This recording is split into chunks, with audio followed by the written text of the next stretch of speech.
तो यहाँ पर कहते हैं कि जो साधक कर्म में अकर्म देखता है, अकर्म में कर्म देखता है, उसी को बुद्धिमान कहते हैं। व्यक्ति का जो अरे निष्का उसको नित्य कर्मों को फल न होने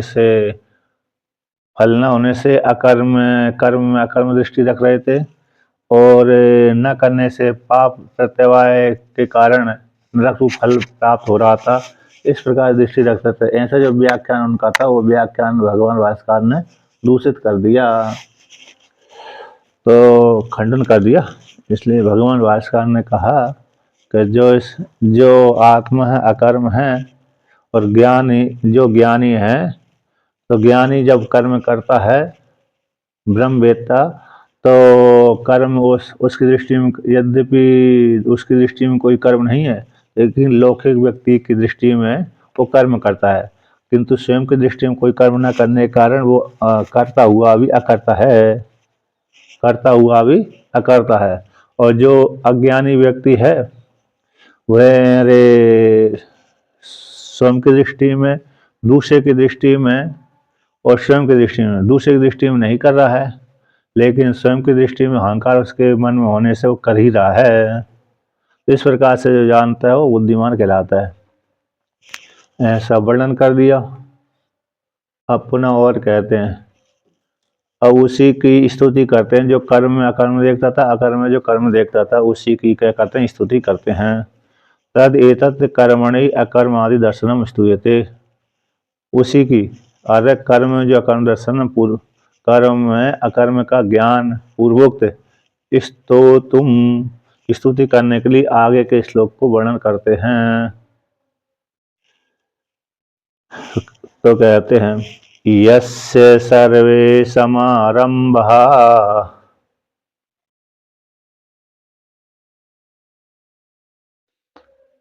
काम संकल्प वर्जितः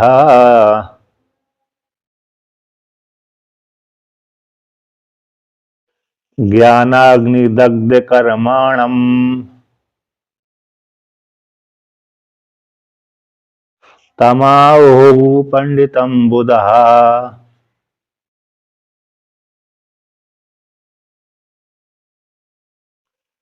तो यहाँ पर वर्णन करते हैं, इस ज्ञान की स्तुति है कि यस्य विदुषः, जिस विद्वान के सर्वे आरंभा प्रयत्न, जितने भी प्रयत्न हैं, क्रिया चेष्टा आदि है, वो कैसे कर्म हैं, आरंभ, प्रारंभ, प्रयत्न, चेष्टा, क्रिया, कर्म, वो कैसे हैं, काम संकल्प वर्जिता, कामनाओं के संकल्प से रहित हैं, है ना। संकल्प सर्वात्मना हेया, ऐसा मदालसा कहते हैं। मदालसा ने अपने पुत्र के लिए कहा है, संकल्प सर्वात्मना हेया। संकल्प तो सभी प्रकार से त्याग करने के योग्य हैं। यदि नहीं त्याग कर सकते तो फिर क्या कौन सा अच्छा संकल्प करना चाहिए, ऐसा वहां पर आया है। सुष्टु शोभनम, शोभनम संकल्प, सुष्टु शोभनम। तो कहते हैं कामना हो गई, वो तृष्णा, वितृष्णा, लोकेष्णा, तीन प्रकार की इच्छा हो गई। इच्छा, सारी कामना शब्द से काम है इच्छा, तो जितनी भी कामना है उन कामनाओं की इच्छाओं के संकल्प से रहित होकर के जो भी आरंभ किया जाता है, वो कहते हैं, वो कैसे उसके कर्म होते हुए अकर्म कहलाते हैं। वो कुछ करता ही नहीं है ऐसे व्यक्ति। क्यों नहीं करता?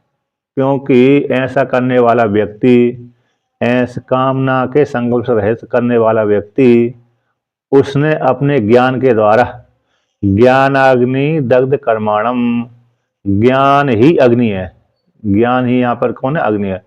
तो ज्ञान रूप जो अग्नि है उसके द्वारा सारे कर्मों को दग्ध कर दिया है। ब्रह्म ज्ञान रूप जो अग्नि है, यहाँ पर ज्ञान कौन हो गए, ब्रह्म ज्ञान, आत्मज्ञान। मैं ब्रह्म हूँ, निर्विशेष ब्रह्म हूँ, कूटस्थ ब्रह्म हूँ, मैं कर्ता भोक्ता नहीं हूँ, अपरोक्ष साक्षात्कार कर लिए। ऐसे जो ब्रह्म ज्ञान है, उस वो ब्रह्म ज्ञान ही यहाँ पर अग्नि है। उस अग्नि के द्वारा सारे कर्म कैसे हो गए, भस्मीभूत हो गए। संचित वाले कर्म समाप्त हो गए। क्रियमाण कर्मों का कोई फल नहीं प्राप्त होता, प्रारब्ध भोग के द्वारा समाप्त होता है ना। और उसने अपरोक्ष साक्षात्कार कर लिया। तो ऐसे ज्ञान रूप अग्नि के द्वारा दग्ध हो गए कर्म में, जिसके ऐसे उसके कर्म उसको तम उसको बुधः आहु पंडितम, उसको विद्वान लोग क्या कहते हैं, पंडित कहते हैं। पंडितम तम पंडितम आहु, उसको पंडित कहते हैं। अतः जिसने ज्ञान रूप अग्नि के द्वारा अपने कर्मों को भस्मीभूत कर दिया, उसको विद्वान लोग क्या कहते हैं, पंडित कहते हैं। अब आगे वर्णन करते हैं। भगवान भास्कर कहते हैं, यस्य यतोक्तदर्शिनः सर्वे यावन्तः समारंभः कर्माणि समारभ्यन्ते इति समारंभः काम संकल्प वर्जितः कामैश्च तत् कारणैश्च संकल्पैर्वर्जितः मुदा एव चेष्टा मात्र अनुष्ठीयन्ते।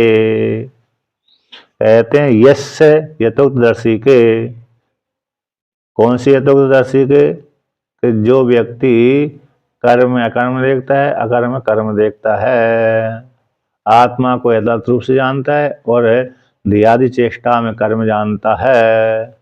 ध्येयादि चेष्टा में कर्म जानता है, आत्मा में कोई कर्म नहीं जानता, आत्मा को असंग रूप से जानता है। ऐसा जिसको ज्ञान के द्वारा अज्ञान निवृत्ति हो गई उसकी, ऐसे उस विद्वानों के सर्वे यावंता, क्योंकि विद्वान को आत्मज्ञान तो हो गया, अभी आत्मज्ञान हो जाने के पश्चात तो ऐसा तो है नहीं कि वो घर में ही बैठा रहे, है कहीं बैठा ही रहे, एक स्थान में भगवान की जैसे मूर्ति बन करके बैठा रहे, ऐसा तो हो नहीं सकता है। जब तक उसकी मनुष्य योनि, जब तक उसका अरे प्रारब्ध हो गया, तब तक तो कुछ ना कुछ करेगा ही। अब भगवान को तो मूर्ति बना करके बैठा देते हैं, तो कहा ठीक है भाई हम बैठे हैं, जब आप भोग लगाओगे तो खा लेंगे, नहीं लगाओगे तो नहीं खाएंगे, है ना। तो जो मूर्ति बन के बैठ जाते हैं उनकी बात तो अलग हो जाती है। अब लेकिन जो तो कैसे साक्षात चेतन है, शरीर दिख रहा है उसका, तो वो तो जब तक प्रारब्ध भोग उसका है तब तक तो कुछ ना कुछ तो करेगा ही, कुछ ना कुछ तो उसका प्रयत्न चेष्टा आदि हो गए ही।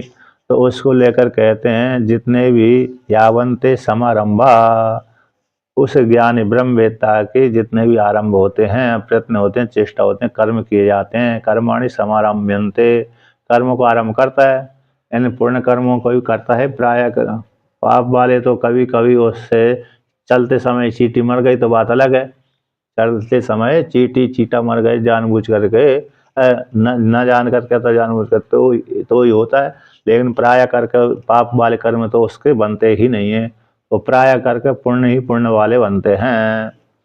तो ऐसे वो सारे कर्मों को जो आरंभ करता है, कर्म होता रहता प्रारब्ध, अरे कौन से लोक संग्रह के लिए और अरे चेष्टा मात्र, दोनों प्रकार से, लोक संग्रह के लिए होता है और दूसरा कैसे होता है, उसका प्रारब्ध ऐसा ही है, तो उसी को आगे ऐसे ही वर्णन आएगा। तो लोक संग्रह के लिए और प्रारब्ध उसका इस प्रकार से पुण्य कर्म करता रहता है। इति तो समारंभा, वो जो आरंभ किए जाते हैं वो कैसे, काम संकल्प वर्जिता, कामों से रहित होकर करता है, कामों से रहित होकर करता है। तो कहते हैं अरे काम संकल्प वर्जितत्वे कथम कर्म अनुष्ठानम इति आशंका। अच्छा, तो कहते काम है इससे, कामना तत्कारण है, कामनाओं के जो कारण हैं, कामनाओं के जो हेतु हैं, कामनाओं के हेतु कौन है, संकल्प। कामना किसी ना किसी कारण के द्वारा ही, कामना किसी ना किसी कारण को लेकर प्राप्त होती है, उस कारण की प्राप्ति में फिर प्रयत्न होता है। क्या संकल्प मन में संकल्प हो ही जाता है, संकल्प तो कोई अरे कोई वो थोड़ी है देर लगेगी उसको, भूख लगी तो संकल्प हो ही जाता है, भाई मेरे को भोजन करना है, बस इतना ही संकल्प है। अब भूख की निवृत्ति करने के लिए फिर भिक्षा मांगने के लिए जाएगा ही। और भिक्षुक नहीं है तो गृहस्थ वाला है, घर जीवन वाला है तो घर में रह करके बनाएगा, पत्नी है तो बना के दे देगी, नहीं है तो फिर स्वयं बनाएगा, है ना। भिक्षुक है तो मांगने चला गया, अब भिक्षुक नहीं है तो घर में ही रहता है, घर में रहता है तो फिर तो उसको बनाना ही पड़ेगी। पत्नी है, पत्नी बच्चे घर परिवार वाला है तो घर में ही बना मिल जाएगा, नहीं तो फिर स्वयं ही बनाना पड़ेगी, कुटिया में अकेला रहता है तो, है कि नहीं। भिक्षुक भी है, कुटिया में अकेला रहता है तो स्वयं भी भिक्षा मांगने भी नहीं जाता, तो स्वयं बनाना पड़ेगी। ये संकल्प ही तो हो गया। मतलब उसको यारे संकल्प तुरंत ही उठ जाता है। भोजन करने भूख लगते ही व्यक्ति को मन में संकल्प हो जाता है भोजन करना है मेरे को, तो ये संकल्प ही कहलाएगा। तो यहाँ पर ये तो फिर इसमें तो ये है कि लौकिक वैदिक कर्म है, लौकिक वैदिक जो कर्म है लोकांतर फल देने वाले हैं, उन संकल्पों से रहित होकर के। तो कामना किसी न किसी कारण को लेकर के उत्पन्न होती है, किसी किसी निमित्त को लेकर होती है, पर उस निमित्त की पूर्ति के लिए संकल्प होता है। तो ऐसे संकल्प से रहित होकर के, संकल्प से रहित होकर के, अब संकल्प से रहित होकर के कैसे व्यक्ति अरे कर्म करेगा, तो मुदा एव, ऐसे मुग्ध व्यक्ति, मुदा यानी मुग्ध व्यक्ति, तो मुग्ध व्यक्ति जैसे इस प्रकार कर्म करता रहता है, चेष्टा मात्र, मुदा एव चेष्टा मात्र अनुष्ठीयन्ते। मुग्धा है ना, मुग्धा, मुदहा यानी मुग्धा, तो मुग्धा का मोह, जैसे मोह वाला व्यक्ति होता है, कर लेता किसी के प्रति ये मोहित हो गए। जैसे मुदा यानी जो अरे भौरा देखे नहीं, भौरा भौरा, जब मधुकर तो मधुकर जो मकरंद का पान करते तो इतना मस्त हो जाता है, मतलब उसको पता ही नहीं रहता मैं क्या कर रहा हूँ क्या नहीं कर रहा हूँ, इतना तन्मय हो जाता है ना। उसमें ले लीजिए। तो इस प्रकार से मुदा बालक है, चेष्टा मात्र करता रहता है, तो चेष्टा मात्र अनुष्ठीयन्ते, चेष्टा मात्र का अनुष्ठान करता है, आता तो उसके मन में कोई कामना है ही नहीं है ना। शरीर उसका चल रहा है, मतलब ये है ब्रह्मवेत्ता का तो मात्र शरीर चल रहा है, ठीक है ना, क्योंकि प्रारब्ध भोग भोगना है उसको। तो इस प्रकार से चलती का नाम गाड़ी, रुक गई तो खटारा।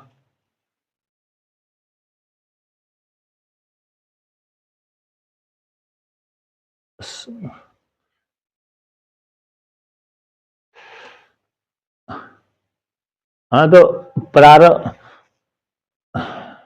नहीं, अरे प्रारब्ध कर्म भोग के द्वारा क्षय होते हैं। अब उसका जो ब्रह्म ज्ञान हो गया, उसका ब्रह्म ज्ञान हो गया, ठीक ना। ब्रह्म ज्ञान होने के पश्चात जो अब वो कर्म करेगा, तो कर्म में कर्म दृष्टि उसकी है ही नहीं है, तो वो ही है। हाँ, तो अब ज्ञान होने के पश्चात अब जो, क्योंकि प्रारब्ध भोग भोगेगा पूर्व जन्म के अनुसार, तो प्रारब्ध भोग होने के पश्चात फिर व्यक्ति कर्म करता ही है, अच्छे बुरे कर्म बन ही जाते हैं। जब अच्छे बुरे कर्म बन जाते हैं तो फिर वो क्या संकल्प से युक्त होकर के करता है कि बिना संकल्प किससे रहे, तो उसी को यहाँ पर कह दिया जिस काम संकल्प से रहित होकर के कर्म करता है, यानी उसके कोई कामना रहती नहीं है, बस करता रहता है ना। चेष्टा मात्र होती रहती, चेष्टा मात्र अनुष्ठीयन्ते बोल दिया, तो संकल्पों से रहित होकर कर्म करता है। अब वो जो पूर्व के संचित कर्म थे, क्रियमाण कर्म थे, वो ज्ञान के द्वारा नष्ट हो गए, उसी को आगे अब वर्णन करते हैं। तो प्रारब्ध का भी अब उसको दूसरे की, इसमें भी ब्रह्मवेत्ता की दृष्टि में स्वयं का प्रारब्ध भी नहीं रहता है, स्वयं की दृष्टि में, स्वयं की दृष्टि में प्रारब्ध नहीं है, चेष्टा मात्र है। अब दूसरे की दृष्टि में मानते हैं तो वो मानते रहे, उसको कोई उससे मतलब नहीं है। हाँ, नहीं, प्रारब्ध से चल रहा है, तो उसमें ये दो दृष्टि रखनी पड़ेगी कि ब्रह्मवेत्ता को तो उस स्वयं की दृष्टि में तो है नहीं है, कर्म भी नहीं करता, शरीर भी नहीं है। अज्ञानी की दृष्टि में उसका शरीर भी है और प्रारब्ध भोग रहा है। अज्ञानी की दृष्टि में, अज्ञानी की दृष्टि में प्रारब्ध भोग रहा है और शरीर भी है, और उस स्वयं की दृष्टि में, उसकी दृष्टि में उसको प्रारब्ध भी नहीं भोग रहा और शरीर भी उसका नहीं है। बस ऐसे इस भावना से जानना है। जैसे दत्तात्रेय और जड़ भरत है ना उदाहरण, ये दो ही उदाहरण अच्छे हैं, बहुत सुंदर। सुखदेव सुखदेव जी है, हाँ सुखदेव जी है। तो इस प्रकार से अब आगे कहते हैं कि चेष्टा बाम बामदेव जी हैं, मतलब दो दो बोल दिया तो वो अरे सबके नाम नहीं उठे तो नहीं उठे, है कि नहीं, बहुत हैं और का। तो यहाँ पर वर्णन करते हैं, रे चेष्टा मात्र अनुष्ठीयन्ते, चेष्टा मात्र जैसे मोहित वाले किसी वस्तु में मुग्ध हो गए है मुग्धा व्यक्ति, जिस प्रकार से चेष्टा मात्र करता है भौरा के जैसा, उसी प्रकार से ये भी करता रहता है। प्रवृत्तेन चेत लोक संग्रहार्थम, यदि वह व्यक्ति करता है उद्देश्य फल के, यहाँ पर टीकाकार कहते हैं उद्देश्य फल के भावना होने पर भी, किसी उद्देश्य का फल न का भावना होने पर भी, किसी न किसी उद्देश्य को लेकर के व्यक्ति प्रवृत्त होता है ना, अरे हम स्वर्ग की प्राप्ति के लिए, उद्देश्य की प्राप्ति के लिए, मतलब स्वर्ग की प्राप्ति के लिए अथवा अन्य की प्राप्ति के लिए अथवा किसी कोई कामना विशेष के लिए, तो उद्देश्य फल के भावना होने पर ऐसा उनका अनुष्ठान यादृक हो जाएगा, कभी करेगा कभी नहीं करेगा। उद्देश्य फल के भावना होने पर तेसा उन कर्मों का अनुष्ठान यादृक स्यात् इति आशंका, यानी वो कर लिया तो ठीक है, नहीं किया तो नहीं ठीक है। तो प्रवृत्ति अथवा निवृत्ति के द्वारा तेसा उनका अनुष्ठान विकल्प करके क्रम से खंडन करते हैं। नृत्यति कहते हैं प्रवृत्ति रूप से चेत, यदि प्रवृत्ति रूप से कर रहा है, प्रवृत्त हो रहा है, ब्रह्मवेत्ता यदि प्रारब्ध भोग है और कर्म कर रहा है तो लोक संग्रह के लिए, क्या हो गया, लोक संग्रह के लिए। जैसे राजा जनक ने जो भी कर्म किए थे लोक संग्रह के लिए ही किए थे। तो प्रवृत्ति रूप से यदि प्रवृत्त हो रहा है, कर्मों में प्रवृत्त हो रहा है, ज्ञान होने के पश्चात भी बड़े बड़े यज्ञ कर रहा है ना, वशिष्ठ भगवान के जैसे अग्निहोत्र आदि खूब कर्म करते हैं, राजा जनक के जैसे युद्ध भी करता है, और दोनों दोनों प्रकार से ज्ञान भी उपदेश कर देते हैं। सुखदेव जी ज्ञान का उपदेश भी कर दिया था, युद्ध भी करते रहते हैं, शत्रु को संहार भी करते रहते हैं, मित्रों के साथ वार्तालाप करते रहते हैं, जो अच्छा काम करते हैं पुरस्कार भी देते रहते हैं।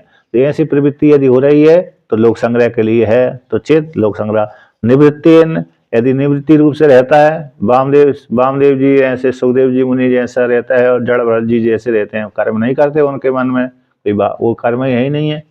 और दत्तात्रेय जैसे भगवान, संवर्त मुनि के जैसे, तो जीवन चेत निवृत्ति रूप से तो रहता, अवस्थित रहता, तो जीवन चेष्टा मात्र, जीवन मात्र के लिए है ना, जीवन मात्र के लिए, जीवन जीवन जीवन निर्वाह के लिए तो भिक्षा मांगे गई। दत्तात्रेय भी भगवान भिक्षा मांगते हैं, और जड़ भरत भी, अरे उनको जड़ भरत तो और अवस्थिति उनकी अच्छी ऐसी थी, मिल गया तो खा लिया, नहीं मिला तो नहीं खाए, कोई ना कोई तो दे ही देता था। अब तो कभी कभी तो भूख लगती है तो अपने आप ही गृहस्थों के घर में नहीं, भूख लगती है तो गृहस्थों घर के सामने चले ही जाते हैं, है कि नहीं, जहाँ भोजन बनता है वहां पर चले जाते हैं, तो फिर दे ही देता है कोई ना कोई व्यक्ति। इस प्रकार से तो निवृत्त रूप से तो चेत यदि कर्म करता है, निवृत्ति रूप से है, अवस्थित है, तो जीवन चेष्टा मात्र के लिए वो क्या करता है, चेष्टा मात्र होता है। प्रवृत्ति रूप से यदि है तो लोक संग्रह के लिए चेष्टा मात्र है। निवृत्ति रूप से है यानी भिक्षुक है, तो यदि भिक्षुक होकर कर्म कर रहा है तो मतलब जीवन यात्रा के लिए है बस। तो ऐसे उस विद्वान को कहते तम उसको कहते तम ज्ञानाग्नि दग्ध कर्माणम, कर्मादौ अकर्मादि दर्शनम, कर्मादौ अकर्मादि दर्शनम ज्ञानम तदेव अग्निशतेन ज्ञानाग्निना दग्धानि शुभाशुभ लक्षणानि कर्माणि यस्य तम आहु परमार्थतः पंडितम बुधः ब्रह्मविदः। कहते हैं उसको, तम उसको ज्ञान अग्नि दग्ध कर्म, ज्ञान रूप अग्नि के द्वारा जिसके कर्म नष्ट हो गए हैं, कर्म कर्मादौ में अकर्म दर्शनम, जो कर्म कर रहा था तो कर्म किसके धर्म है? अंतःकरण के धर्म। कर्म करना और न करना ये अंतःकरण के धर्म है। आत्मा में कोई कर्म धर्म नहीं है। शरीर को लेकर के, स्थूल शरीर सूक्ष्म शरीर को लेकर कर्म किए जाते हैं, आत्मा को लेकर कर्म होते नहीं है, इसलिए आत्मा में झूठा आरोप कर लेता है। तो इसी आत्मा संग है, कूटस्थ है। इस प्रकार ज्ञान से अपने आप को जान लिया, मैं मुझ आत्मा में कोई कर्म नहीं है, और जो भी कर्म होते हैं अंतःकरण धर्म है, और मैं अंतःकरण से पृथक हूँ। मैं अंतःकरण से पृथक हूँ, स्थूल शरीर से पृथक हूँ, स्थूल शरीर से मैं भिन्न हूँ, सूक्ष्म शरीर से भिन्न हूँ, मैं कारण शरीर से मैं भिन्न हूँ। इस प्रकार मैं असंग हूँ, तीनों शरीर मेरे में नहीं है। मेरी सत्ता से तीनों शरीर दिख रहे हैं। जो भी कर्म हो रहे हैं मेरी सत्ता के द्वारा ही हो रहे हैं, और मैं मुझ में न कर्मों का करता हूँ न मैं भोगता हूँ। ये कर्मों का करता भोगता कौन हो गया? यही अंतःकरण होगा। तो झूठा मुझ में आरोप लग गया था अविद्या को लेकर के, अविद्या को लेकर के झूठा आरोप लग गया था। अब वो ज्ञान के द्वारा विद्या का नाश हो गई। अब मुझे आत्मा में कोई कर्तापन भोक्तापन बिल्कुल भी नहीं, मैं तो सुख स्वरूप हूँ, आनंद स्वरूप हूँ, इस प्रकार जान लेता है। तो ऐसे कर्मादि में अकर्मादि दर्शनम, इस प्रकार का ज्ञान जो उसको हो गया, तो ज्ञान वह ज्ञान ही अग्नि है। तदेव वह ज्ञान ही कैसी अग्नि है? उसी अग्नि, ज्ञान रूप अग्नि के द्वारा दग्धानी यानी शुभ लक्षणानि कर्माणि, शुभ लक्षण और अशुभ लक्षण रूप कर्म है, उस कर्मों को क्या कर दिया? दग्ध हो गए, जिसके यश जिसके ज्ञान रूप अग्नि के द्वारा भस्मीभूत हो गए। शुभ का अर्थ हो गया पुण्य वाले कर्म, क्योंकि पुण्य वाले कर्म भी विद्वान के लिए कैसे हैं? अरे अगली जन्म की, जो साधक है उसके लिए अगली जन्म की प्राप्ति में हेतु बनते हैं। और अशुभ कर्म तो अगली जन्म की प्राप्ति में हेतु होते हैं। इसलिए दोनों के लिए विद्वान की दृष्टि में पुण्य और अपुण्य दोनों पाप की कोटि में ही आते हैं, क्योंकि अगली जन्म की हेतु होते हैं। इसलिए विद्वान कभी भी पुण्य कर्मों को कामना पूर्वक नहीं करता, बस निष्काम करता रहता है, फल नहीं चाहते, ईश्वर अर्पण बुद्धि से करता है। तो शुभ और अशुभ रूप जो संचित वाले जो कर्म है, संचित कोटि के जितने भी पुण्य थे पाप वाले थे, वो ज्ञान रूप अग्नि के द्वारा भस्मीभूत हो गए। अब ज्ञान होने के पश्चात क्रियमाण कर्मों का कोई उसको फल नहीं प्राप्त होता, और शरीर जो पूर्व कर्म के द्वारा प्राप्त हुआ था वो प्राणों के द्वारा, भोग के द्वारा क्षय हो जाएगा। ऐसा इस प्रकार से उस विद्वान में, उसी ऐसे विद्वान को, ब्रह्मवेत्ता को पारमार्थ रूप से पंडितम बुधा ब्रह्मवेत्ता, लोग उसको कहते हैं ये ब्रह्मवेत्ता है। इस प्रकार से व्यवहार करते हैं। यानी वैशिष्ट आदियों के का पंडितत्व से रहता है, नहीं नैयायिक आदियों का पंडित अलग होता है। यहाँ पर ब्रह्मवेत्ता वेदांतियों का वेदांत में जो पंडित होता है उसको कैसे, उसको पंडित कहते हैं जिसने आत्मा का प्रभु साक्षात्कार कर लिया। जो गुणों के विषय में जानता है वो तो व्यवहार को लेकर के ही है।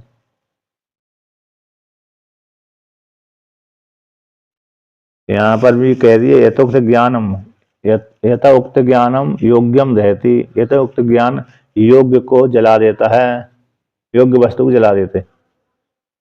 ना अयोग्यमिति, योग्य अयोग्य को नहीं। यथोक्त ज्ञान आत्म संबंधी का ज्ञान योग्य को देती, योग्य वस्तु को जला देते, अयोग्य को नहीं। ऐसी व्याख्या करके तस्में उसमें अग्नि पदम, यथोक्त विज्ञान रहियों का वैशिष्ट आदि को पंडितम प्रसिद्धि है।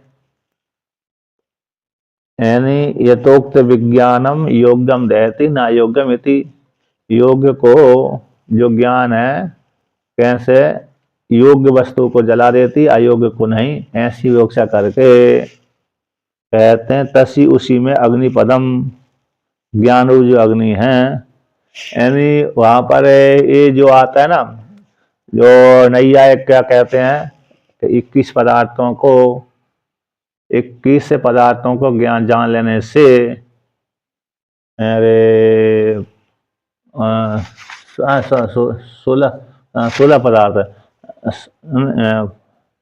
नहीं, 16 है, 7 पदार्थ के, हाँ 16 7 16 7 पदार्थों को जान लेने से, 16 और 7 हो गए दोनों के मिला, एक के 16 हो गए, एक के 7 हो गए। इनके जान लेने से क्या हो जाता है?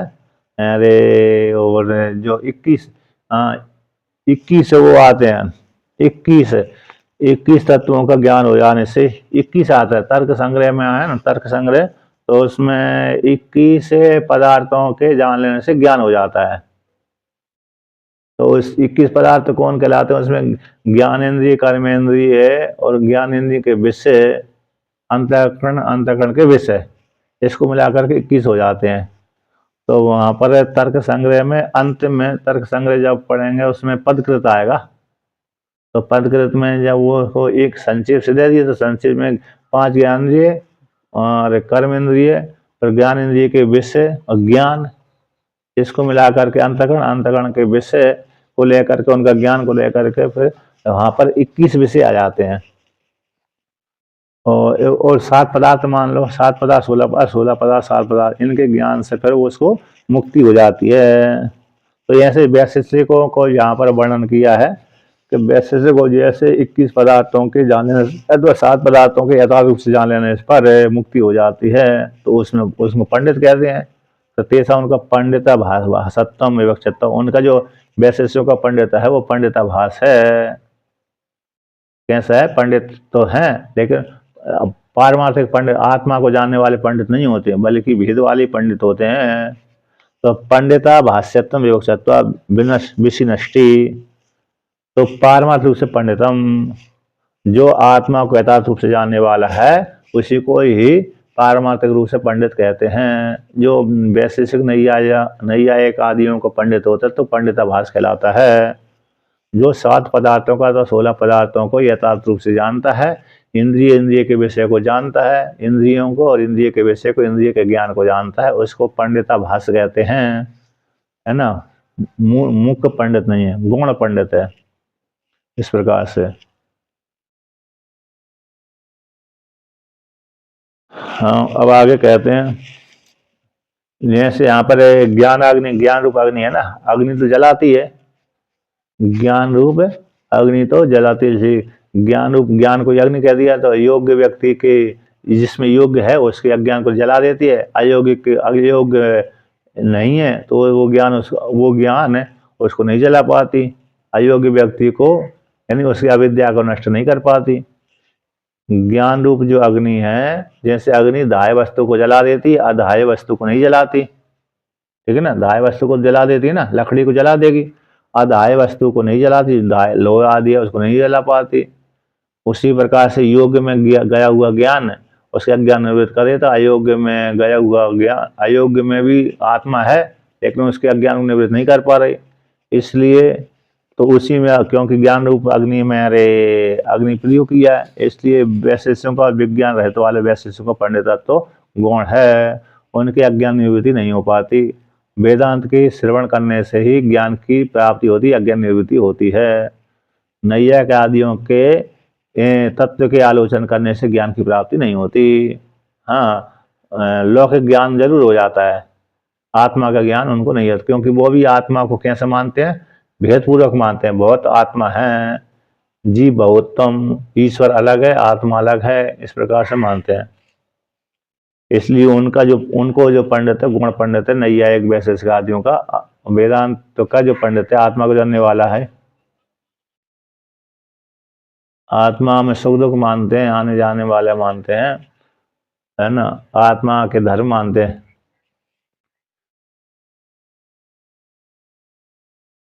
और विशेष रूप से जीव और ईश्वर में भेद मानते हैं, जीव में और ईश्वर में भेद मानते हैं, और जीव जीव में भेद मानते हैं। हम्म, हाँ, तो ईश्वर यहाँ पर नहीं आए कहे, बहुत सब हाँ, सब मानते हैं।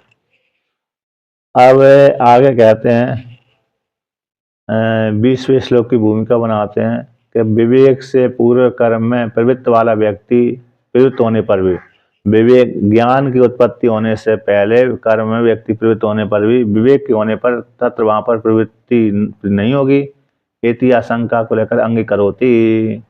कोई व्यक्ति ज्ञान की उत्पत्ति होने से पहले कर्मों में प्रवृत्त हो रहा था, है ना, कोई व्यक्ति ज्ञान की उत्पत्ति होने से पहले कर्म में प्रवृत्त हो रहा था, और ज्ञान की प्राप्ति हो जाने के पश्चात प्रवृत्ति नहीं होती, ऐसी आशंका को लेकर के वर्णन करते हैं कि यस्तु अकर्मादिदर्शी सो अकर्मादि दर्शनादेव निष्कर्म सन्यासी जीवन मात्रार्थ चेष्टा सन कर्माणि नः प्रवर्तते यद्यपि ही प्राग विवेकतः प्रवृत्तः। तो कहते हैं यस्तु अकर्मादिदर्शी, जो अकर्मादिदर्शी है, इन कर्मादि को नहीं जानता, सो अकर्मादि दर्शन से ही, अन मतलब जो अकर्मादिदर्शी मतलब अरे संकल्प पूर्वक कर्म नहीं करता, कर्म में अकर्म देखता है, अकर्म में जो कर्म देख लेता है, एतादर्शी अकर्मादिदर्शी मतलब आत्मा में कर्म नहीं, अंतकर्म में कर्म है ना। तो ऐसे जो ऐस्तु अकर्मादिदर्शी है, अज्ञानी है। अब अज्ञानी वेदांत का आश्रय कर ले, वेदांत का श्रवण करते करते करते उसने वेदांत का श्रवण करते करते ज्ञान हो गया, परोक्ष ज्ञान हो गया, परोक्ष रूप से अपरोक्ष में हो गया। तो अकर्मादि दर्शन कर लेने से कि आत्मा में कर्म में अकर्म दर्शन करने लगा, कर्म में अकर्म दर्शन करने लगा, अर्थात में आत्मा कर्म नहीं करती है बल्कि अंतःकरण में ही कर्म होते हैं। इसलिए अकर्मादि दर्शन से ही निष्कर्मा, वो निष्कर्म हो गया, यानी कर्म नहीं करता, अर्थात कर्म तो कर रहा था लेकिन अरे फल नहीं चाह रहा था, ऐसा जो सन्यासी है। जीवन मात्रार्थ चेष्टा, जीवन मात्रा के लिए चेष्टा करता रहता हुआ। अतः दूसरी अकर्म, यहाँ से जो अज्ञानी था उस काल में तो कर्म कर रहा था, लेकिन वही उसमें वेदांत श्रवण करते करते करते करते करते कैसे अकर्मादि का दर्शन करने से आत्मा में कोई कर्म नहीं है, अंतःकरण में कर्म है, इसलिए ऐसी भावना करने से अकर्मादि दर्शन कर लेने से निष्कर्म हो गया, अब कोई कर्म करता नहीं है। तो वो जो सन्यासी हो गया, कैसे हो गया, सन्यास ले लिया जिसने। जैसे गारज जीवन में तो व्यक्ति कर्म करता रहता है, गारज जीवन में व्यक्ति जब कर्म करता रहता है तो वो फिर उसको कर्म क्योंकि दायित्व रहते हैं, लेकिन वहां पर भी फिर उसने देखा कि यहाँ पर अब कब तक घर में रहे, तो सन्यास ले लिया। अब सन्यास लेने के पश्चात उसको वैराग्य तो गारज जीवन में ही था, और वहां पर भी उसने वेदांत अध्ययन किया था, अध्ययन करते करते उसको निष्काम भी हो गया था। फिर सन्यास लेने के पश्चात और कर्म छोड़ दी जाते हैं, और दूसरे गारज जीवन में रह करके, किसमें रह करके, गारज जीवन में यदि सन्यास नहीं लिया तो कर्मों का त्याग ही कर दिया, सन्यासी घर में ही सन्यासी बन गया, घर में क्या कर्म बन गया, सन्यासी बन गया। तो निष्कर्म होता हुआ ऐसा जो सन्यासी जीवन मात्र आर्थ चेष्टा सन, जीवन मात्र के लिए, जीविका चलाने के लिए, जीवन मात्र के लिए चेष्टा करता हुआ।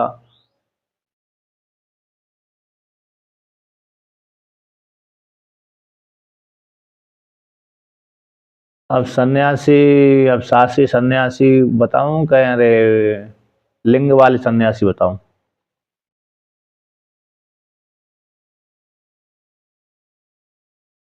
लिंग वाले सन्यासी भी तापते हैं, सासी सन्यासी भी सासी सन्यासी की दृष्टि में तो सासी जो सन्यासी होते हैं वो तो अरे अग्नि अग्नि का वो ना कर्मकांड नहीं करते, ताप तो लेते हैं, ऐसी बात नहीं, कर्मकांड नहीं करते।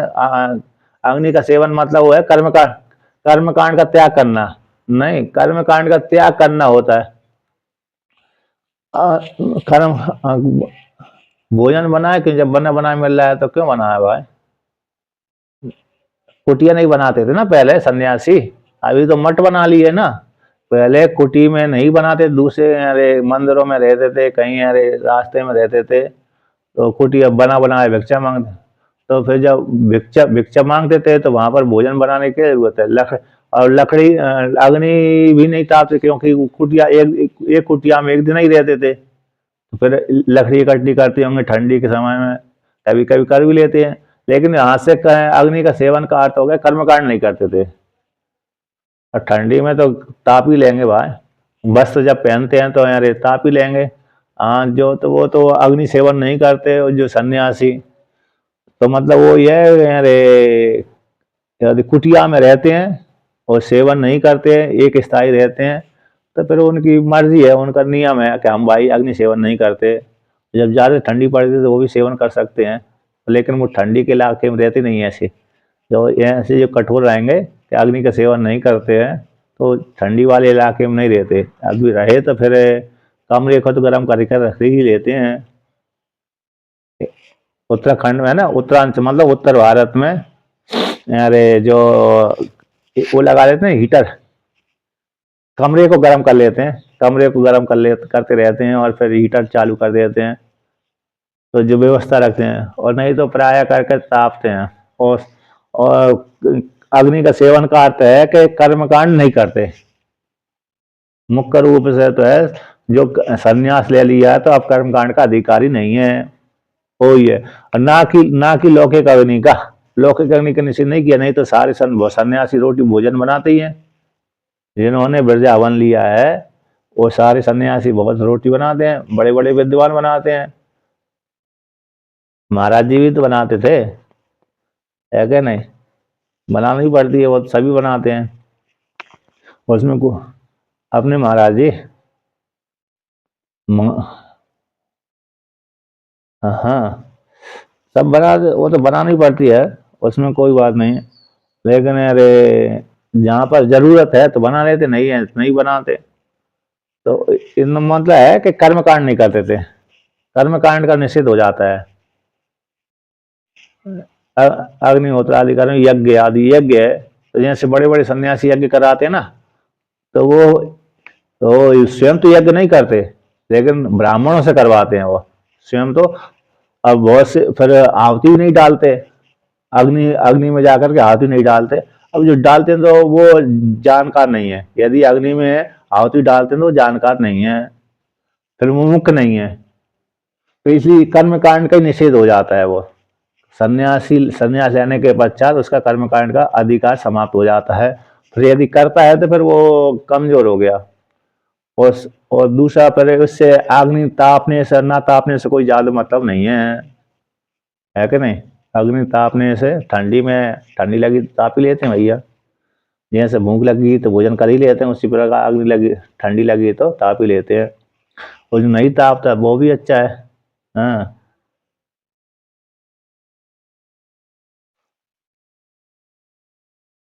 वो यानी तपस्वी रहते हैं, वो तपस्या करने वाले वैष्णव, खूब वैष्णव करते हैं, वैष्णव भी करते हैं। सन्यासी जो अखाड़े वाले सन्यासी है ना, वो भी कर लेते हैं। और पंचाग्नि विद्या है वो। नहीं, अभी जो माघ महीना आएगा ना, हाँ माघ महीना आएगा, माघ महीना की जो अमावस्या आएगी, उस मौनी अमावस्या है, उस दिन से उठाते हैं वो, आषाढ़ मास के महीना तक से अमावस्या पूर्णिमा तक लेके जाते हैं, फिर गुरु पूर्णिमा से बंद कर देते हैं। तो ज्यादातर तो वैष्णव ही है, वो वैष्णव ही वो ऐसा करते हैं। हाँ, और और अखाड़ अखाड़ तो वो वो है पंचाग्नि मतलब अरे लौकिक पंचाग्नि विद्या, मतलब पंचाग्नि है, पंचाग्नि सेवन करना, अग्नि सेवन करना। जैसे ये विशेष रूप से कर्म में आता है किसके लिए? वानप्रस्थी के लिए आता है। ये कर्म जो करते हैं, जो वैष्णव लोग तापते ना अग्नि को, तो वानप्रस्थी कोटि में तपस्या आती है। जैसे गारज जीवन में व्यक्ति ने भोग किया, तो भोग करने के पश्चात गारज जीवन में व्यक्ति कभी पाप भी करता है, पुण्य भी करता है। अब उसको पाप की निवृत्ति करने के लिए ये विधान आता है कि घर को छोड़ दो, और घर को छोड़ने के पश्चात पर आप ठंडी के समय में तो जल के भीतर खड़े होकर के तपस्या करो, वर्षा काल में आप खुले आकाश में तपस्या करो, और गर्मी में अग्नि के बीच में खड़े होकर तपस्या करो। तो वानप्रस्थी कोटि में वो आता है ना? तो इस प्रकार से तो वैष्णव करते हैं, प्राय करते हैं। तो तपस्या, हाँ सभी कौन करेगा, क्योंकि फिर उसमें वो भी चाहिए, कहते शरीर भी साथ है, दूसरा फिर व्यवस्था भी चाहिए। एक आश्रम वाले सारे एक आश्रम में अरे सारे करने लगेंगे तो महात्मा कहेंगे हमारे सारे वो कंडे है ना, बर्बाद कर दी, तुम आगे बढ़ जाओ, भगा ही देगा। हाँ सही है ही, और क्या तो अब क्योंकि है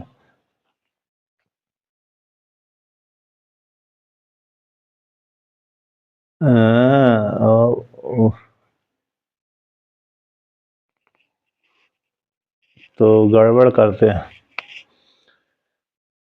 तो यही है। अब आगे कहते हैं, मतलब ये है, वानप्रस्थ में ज्यादा वो तपस्या की जाती है, तो वैष्णव महात्मा बहुत करते हैं, लेकिन वो खूब खाते पीते हैं, वो भी ऐसे करने वाले हैं ना, वो ज्यादातर वो प्राय करके मेहनताई वाले जो होते हैं, और बिना मेहनत वाले भी करते हैं, लेकिन गर्मी बहुत है। क्या?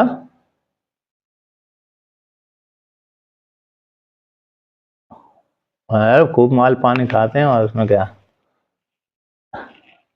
तीव्र हो जाते हैं। अरे बहुत बढ़िया, कई बार लस्सी पीते हैं, फिर उनको वो जिस आश्रम में रहते हैं ना, वो महात्मा भी थोड़े सेवा करते, लेकिन सन्यासी नहीं करते वो।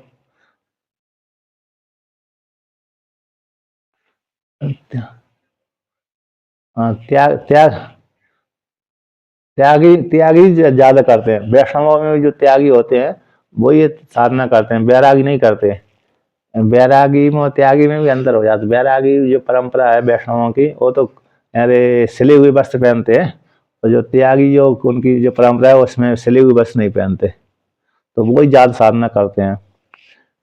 इस प्रकार अच्छे लगते हैं ऐसे जटा जूट वाले, बिना वस्त्र वाले, अच्छे लगते हैं, सुबह में तो अच्छे लगते हैं, तिलक बढ़िया लगा लेते हैं, माथा में पूरा भर लेते हैं।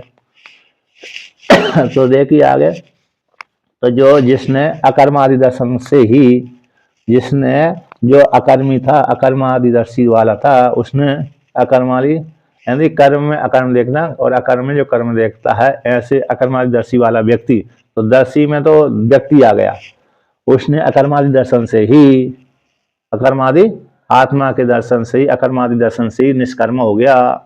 और उसने देखा कि अरे इस प्रकार दर्शन करते करते करते, आत्मा का चिंतन करते करते करते उसको ब्रह्म ज्ञान हो गया, तो ब्रह्म ज्ञान हो गया तो निष्कर्मा हो गया। कैसे हो गया? पहले अकर्मादि दर्शी था, तो दर्शी शब्द से व्यक्ति विशेष आ गया, विद्वान आ गया, तो अकर्मादि दर्शन से ही, अकर्मादि दर्शन से उसको निष्कर्म हो गया। अब उसको निष्कर्म हो गया तो को विधि को निषेधा, है ना। अब मेरे लिए क्या प्रवृत्ति है, क्या निवृत्ति है, वेद शासन नहीं कर सकता, प्रवृत्ति भी नहीं करा सकता, इसलिए अकर्मादि दर्शन से निष्कर्म हो गया, क्योंकि अब उसको फल चाहिए नहीं, कोई फल जो चाहिए थी वो मिल गया। आत्म अकर्मादि दर्शन से उसको फल चाहिए थी, आत्मा का ज्ञान, वो ज्ञान हो गया उसको, तो ऐसा वो सन्यासी क्या हो गया, वो अकर्म निष्कर्म सन्यासी। जीवन मात्रात चेष्टा, जीवन मात्रा के लिए चेष्टा करता हुआ, जीवन मात्रा के लिए चेष्टा करता हुआ, कर्माणि न प्रवर्तते, कर्मों में प्रवृत्त नहीं होता। जीवन मात्रा के लिए चेष्टा करता हुआ भी कर्मों में प्रवृत्त नहीं है। जीवन मात्रा की चेष्टा के लिए तो भाई भोजन पानी तो करेगा ही, है ना, भोजन पानी तो वो करेगा ही, भिक्षुक है तो भिक्षा मांगने के लिए जाएगा, और यदि घर जीवन वाला है तो जो व्यापार आदि करता होगा, जो भी करता होगा वो करता रहेगा, लेकिन जो कर्म होते हैं वो कर्म नहीं करता, अतः वैदिक आदि कर्म नहीं करता, और जो दूसरी वो अंतर भी बहुत हो जाता है उसके जीवन में, दूसरा अंतर भी, दूसरे कर्म भी कम गुण ही हो जाते हैं उसके। तो इस प्रकार से कर्माणि न प्रवृत्ति, कर्म में प्रवृत्त नहीं होता। यद्यपि प्राग विवेकतः प्रवृत्ता, यद्यपि प्राग विवेकता प्रवृत्ता, ज्ञान की उत्पत्ति होने से पहले तो प्रवृत्त होता था, ज्ञान की, ब्रह्म ज्ञान की उत्पत्ति होने से पहले वो प्रवृत्त होता रहता था, ठीक है ना, किंतु ज्ञान होने के पश्चात वो प्रवृत्ति होना बंद हो जाता है। किंतु यस्तु प्रारब्ध कर्म सन उत्तर कालम उत्पन्न आत्म सम्यक दर्शन स्यात् सा कर्मण ही प्रयोजनम अपश्यन सा साधनम कर्म परित्यज्य एवं, कहते हैं जो, किंतु जो प्रारब्ध कर्म वाला व्यक्ति है, जिसका ज्ञान होने के पश्चात प्रारब्ध ऐसा ही है, तो ऐसा व्यक्ति प्रारब्ध होता, प्रारब्ध कर्म करने वाला व्यक्ति उत्तर काल भी, ज्ञान होने के आगे भी उत्पन्न आत्म आत्म सम्यक दर्शना, जिसको ज्ञान आत्मज्ञान की प्राप्ति हो गई है, जिस साधक को आत्मज्ञान की प्राप्ति हो गई, सम्यक ज्ञान की प्राप्ति हो गई, सब है कर्माणि कर्मों में प्रयोजन को ना देखता हुआ सा साधनम कर्म परित्यज्य वह साधनों के सहित कर्मों का त्याग कर देते सन्यासी बन जाता है। साधनों के सहित कर्मों का त्याग कर दे तो सन्यासी बन गया, सन्यासी बन गया तो फिर कोई कर्म शेष रहा नहीं उसके लिए।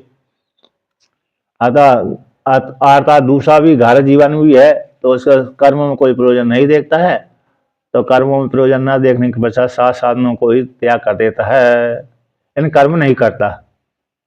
इसलिए स कुतश्चित निमित्तात् कर्म परित्याग, स कुतश्चित निमित्तात् कर्म परित्याग समवे सति कर्माणि तत्फले च संगरहितया स्वप्रयोजन अभावात् लोक संग्रहार्थम पूर्ववत् कर्माणि प्रवृत्तोपि नाएव किंचित करोति ज्ञानाग्नि दग्ध कर्मत्वात् तदीयं कर्म कर्म एव संपद्यते इति एतम अर्थम दर्शिष्यन्नः।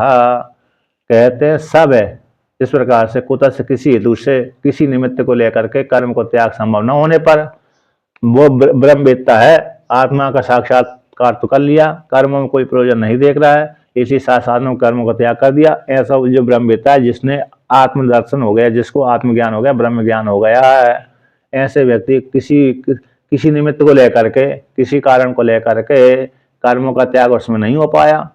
ऐसे कर्मों का त्याग मतलब घर जीवन वाला व्यक्ति, जैसे जनक राजा ने क्या किया, ब्रह्म ज्ञान हो गया, कर्म में अकर्म दर्शन करके, कर्म में अकर्म दर्शन करके घर में रहते रहते उसको राज्य करते करते ब्रह्म ज्ञान हो गया। अब उन्होंने कर्म का त्याग नहीं कर पाया, तो कर्म का परित्याग संभव न होने पर भी, कर्मों का त्याग संभव न होने पर कर्माणि और कर्म के फल में संग्रहित हो जाने से, है ना, कर्म का परित्याग नहीं कर पाया न होने पर फल में, और उनके कर्म का जो फल उसमें संग्रहित हो जाने से स्व प्रयोजन अभावात, स्वयं का कोई प्रयोजन नहीं है कि मेरे को इस कर्मों के द्वारा लोकांतर फल की प्राप्ति हो, सुख की प्राप्ति हो, ये प्रयोजन नहीं है उनको, ठीक है ना। जनक राजा को तो प्रयोजन न होने पर तो फिर वो जनक राजा कर्म कर रहे हैं, क्योंकि दृष्टांत वही है, कौन है, जनक राजा, ठीक है ना।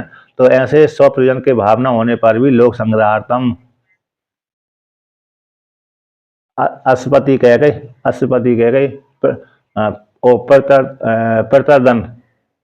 प्रतर्दन भी नाम है, अस्पति कह गई है, बृहदारण्य अस्पति कह गई है, और प्रतर्दन नाम का भी राजा हुए है, और भी है काशीराज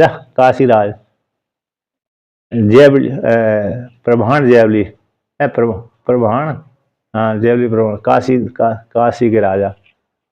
हाँ, जनक राजा सरल पड़ जाते हैं, अगर नहीं, जनक राजा का नाम सरल है तो लोक में ज्यादा बैठा हुआ है, और अश्वती कह कई ये भी कम बैठा रहता है, प्रभाण जयवली नाम के राजा का नाम भी कम बैठा हुआ है।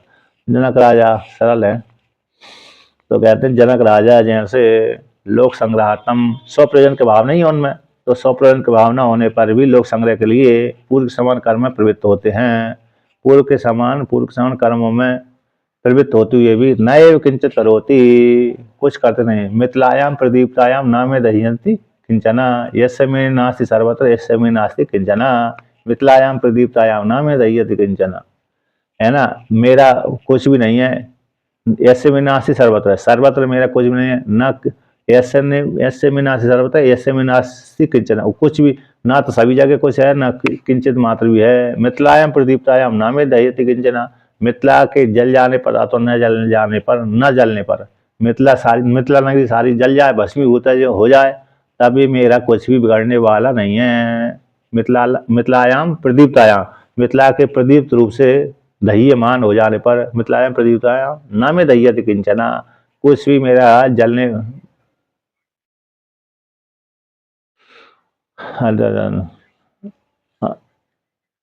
हाँ है तो सही। तो ये तो बृहदारण्य उपनिषद में ही भगवान ने उद्धृत किया है, बृहदारण्य उपनिषद का ही वाक्य है, भाष्य में आया है। तो मिथिलायाम प्रदीप्तायाम न में दह्यति किंचन यस्य में नास्ति सर्वत्र यस्य में नास्ति किंचना, तो यही कहते हैं, उनका उद्गार है, इनको लेकर के आया ना सुखदेव जी को उपदेश करने के लिए, और जलाया ना माया से दिखाया तो उनको भ्रम हो गया था, मेरा तो जो थोड़ी सी संपत्ति वो ही नष्ट हो गई, तो जनक राजा को कुछ भी नहीं हुआ, सारी संपत्ति नष्ट हो रही है तब भी कुछ नहीं हो रहा। तो मिथिला के नष्ट हो जाने पर अथवा न होने पर मेरा कुछ भी जलने वाला बिगड़ने वाला नहीं है। इस प्रकार से तो ज्ञान रूप अग्नि के द्वारा तो कहते हैं ऐसे जो विद्वान हैं, अरे कर्मों में प्रवृत्त होता हुआ ना एव किंचित करोति, कुछ भी नहीं करता, क्योंकि उसकी दृष्टि में कोई फल है ही नहीं है। तो ज्ञानाग्नि कर्मत्वात्, ज्ञान के द्वारा, ज्ञान रूप अग्नि के द्वारा उसके सारे कर्म भस्मी हो तो गए। अब उसमें कर्तापन का भाव है ही नहीं है। कर्तापन का भाव न होने से व्यक्ति फिर निष्कम हो जाता है, कर्म करता हुआ भी करता नहीं है। तदीयम वही उसी को ही कर्म अकर्म संपदते, ऐसे कर्म में अकर्म देखना, अकर्म कर्म देखना। इति इस अर्थ को दिखलाने के लिए यहाँ पर भगवान कहते हैं 20वां श्लोक है, त्यक्त्वा कर्म फल संगम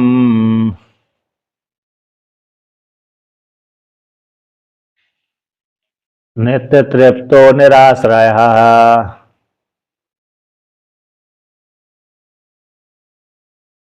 कर्मण्यभिः प्रवृत्तोऽपि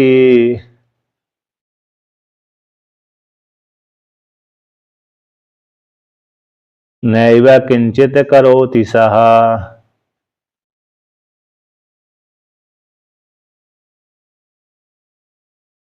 तो यहाँ पर कहते हैं त्यक्त्वा कर्म फला संगम, कर्मों के फल की आसक्ति को त्याग करके, अर्थात जो भी ज्ञानी है, अज्ञानी तो कर्मों के फल की आसक्ति से रहित हो जाता है, किंतु जो अज्ञानी है ज्ञान की प्राप्ति करना चाहता है, जो अज्ञानी है ज्ञान की प्राप्ति करना चाहता है, ऐसा व्यक्ति निष्काम कर्म करे, कर्म के फल की आसक्ति से रहित होकर के, कर्म फला संगम त्यक्त्वा, कर्म के फल की आसक्ति, आसंग यानी आसक्ति, असंग आसक्ति है ना, आसंग यानी आसक्ति कामना, तो कर्म के फल की आसक्ति को त्याग करके नित्य तृप्तो, आत्मा नित्य तृप्त होता हुआ निराश्रय, किसी दूसरे की आशा न ले। जैसे अभी तक अज्ञान रहता है तो व्यक्ति दूसरे का आश्रय लेता रहता है, अब एक किसी का आश्रय न ले, निराश्रय होता, आश्रय से रहित होकर के, कर्मणि अभिप्रवृत्तोपि, कर्म में प्रवृत्त होता हुआ भी, किसी का आश्रय, आत्मा का ही आश्रय, आत्मा का चिंतन करता रहता है। यदि वो ज्ञान होने के बाद आत्मा का चिंतन करे चाहे ना करता, उसकी मर्जी है। ज्ञान होने के पश्चात आत्मा का चिंतन करे अथवा ना करे उसकी मर्जी है कि नहीं, किंतु निराश्रय हो जाता है, यानी एक आत्मा को छोड़कर किसी दूसरे को देखता ही नहीं है, ठीक है ना। हाँ मतलब तो मतलब यही हो गया कि करे चाहे ना करे निराश्रय हो जाता है। जैसे ईश्वर तो जैसे सामान्य व्यक्ति, अज्ञानी व्यक्ति किसी ना किसी राजा को आश्रय ले लेता है, किसी देवता का आश्रय ले लेता है, तो अब वो निराश्रय हो गया, किसी देवता का राजा का आश्रय लेते नहीं है, उसमें भी भ्रम हो गया, निराश्रय हो गया, यानी आत्मा ही उसकी आत्म सर्वत्र आश्रय आत्मा देखता है। ऐसे निराश्रय विद्वान नित्य तृप्त हो, आत्मा से ही तृप्त होता है, इतर लौकिक पदार्थों के द्वारा तृप्त वो नहीं होता। तो ऐसा व्यक्ति सन्यासी ब्रह्मवेत्ता है ना, सन्यासी ब्रह्मवेत्ता कर्मणि अभिप्रवृत्तोपि, कर्म में प्रवृत्त होता हुआ भी, कर्म में प्रवृत्त है फिर भी न एव किंचित करोति सा, वह कुछ भी नहीं करता।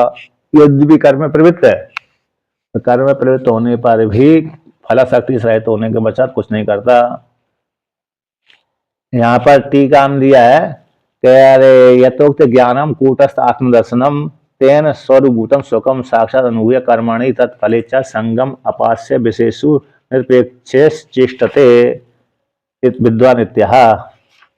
अरे 173 नंबर पृष्ठ पे नीचे से दूसरी पंक्ति, एतम अर्थ को दिखलाने के लिए इस श्लोक को कहते हैं इमं श्लोकम यथोक्त ज्ञानम, इस प्रकार का जो ज्ञान है, यथोक्त ज्ञानम कूटस्थ आत्मदर्शन, कौन सा ज्ञान है वो, कूटस्थ आत्मदर्शन, अपने आप को कूट रूप से जान लिया, कूटस्थ ब्रह्म हूं मैं, ऐसा यथोक्त ज्ञान का अर्थ कर दिया। इस ज्ञान के द्वारा यह ज्ञान निवृत्ति होती है, तो अपने आप को क्या मानता है, कूटस्थ आत्मदर्शनम, तेन उसका जो कूटस्थ आत्मदर्शन वो स्वरूभूत है, तो स्वरूभूत सुख को साक्षात अनुभव कर लिया, उसने अपने आप को जान लिया मैं तो कूटस्थ स्वरूप हूँ, साक्षात अनुभव करके कर्मणि और कर्म के फल में संग को हटा करके, कर्म में और कर्म के फल के की संग के हटा करके, खंडन कर विषयों में निरपेक्ष होकर के चेष्टा करता है विद्वान।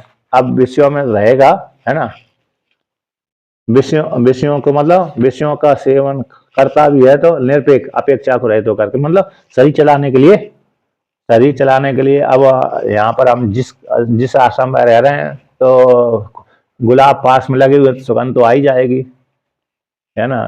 तो उनकी लेकिन आसक्ति नहीं है, तो उसी प्रकार तो विषयों में किसी की अपेक्षा न रख करके चेष्टा करता रहता है, ऐसा जो विद्वान।